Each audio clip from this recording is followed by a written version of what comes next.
বিশ্বখ্যাত ইলেকট্রিক গাড়ি নির্মাতা টেসলা সম্প্রতি যুক্তরাষ্ট্রের প্যাটেন্ট ও ট্রেডমার্ক অফিসে রোবোট্যাক্সি শব্দটি ট্রেডমার্ক হিসেবে নিবন্ধনের আবেদন করেছিল।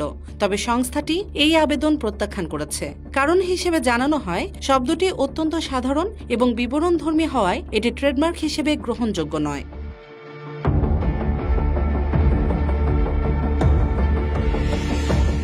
এছাড়াও টেসলা সাইবার ক্যাব নামে আরেকটি ট্রেডমার্ক আবেদন করে, যা বর্তমানে স্থগিত অবস্থায় রয়েছে।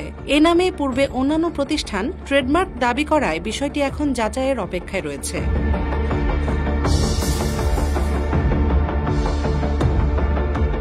আইনি বাধা থাকলেও টেসলা চালকবিহীন ট্যাক্সি প্রকল্প বাস্তবায়নে এগিয়ে চলেছে।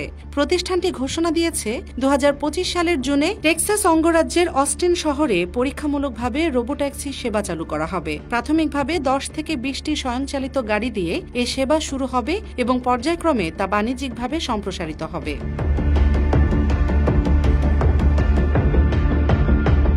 তবে এখনও ক্যালিফোর্নিয়ায় এ ধরনের যানবাহনের বাণিজ্যিক পরিচালনার জন্য টেসলা প্রয়োজনীয় সরকারি লাইসেন্স পায়নি।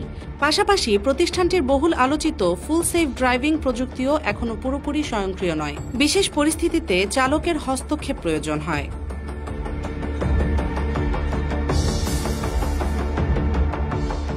তবু এই প্রকল্পকে ঘিরে বৈশ্বিক স্বয়ংক্রিয় যানবাহন খাতে নতুন সম্ভাবনার দ্বার খুলছে বলে মনে করছেন বিশ্লেষকরা। প্রযুক্তিগত সীমাবদ্ধতা ও নিয়ন্ত্রক বাধা পেরিয়ে গেলে চালকবিহীন যানবাহনই হতে পারে আগামী দিনের পরিবহন ব্যবস্থার রূপান্তরকারী চিত্র।